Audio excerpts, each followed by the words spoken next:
vídeo no canal pra vocês. E galera, nesse vídeo aqui eu vou mostrar como fazer essa linda fogueirinha aqui.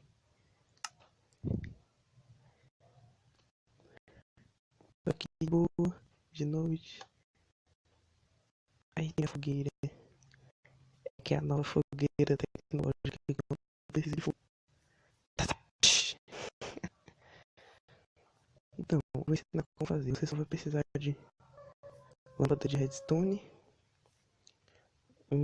esse bloco aqui de tijolo, redstone e uma alavanca. É mais recomendado você usar a alavanca porque o botão ele vai desligar sozinho. Quer ver? Então tipo vai acender só por uns segundos. Vai ser meio que isolado.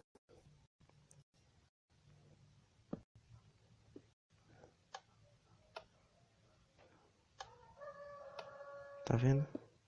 Agora a alavanca ela fica e desliga. Agora vamos pro vídeo. Deixa eu iluminar um pouco aqui. Não ninguém vai ver nada no vídeo. Aqui. É como mesmo? Você é muito simples. Você cava um bloco. Puxa doido. Sai daqui.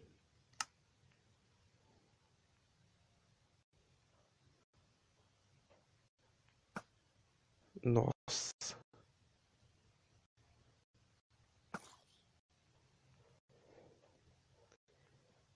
Ó, você cava um bloco. Coloca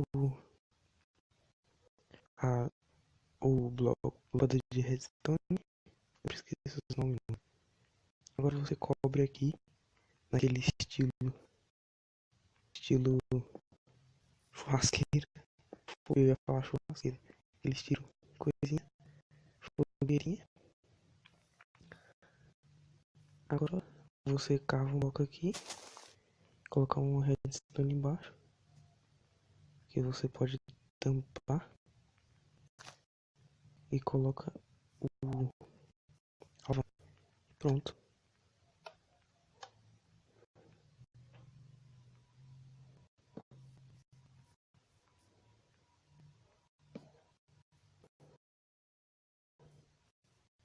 Tá feito.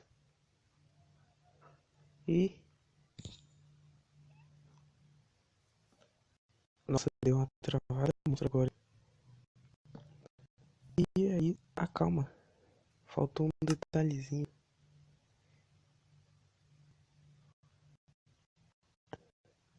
A fumaça. Que bosta. E galera, se você gostou desse vídeo, já deixa seu like. Se você for novo, se inscreva no canal. E fui.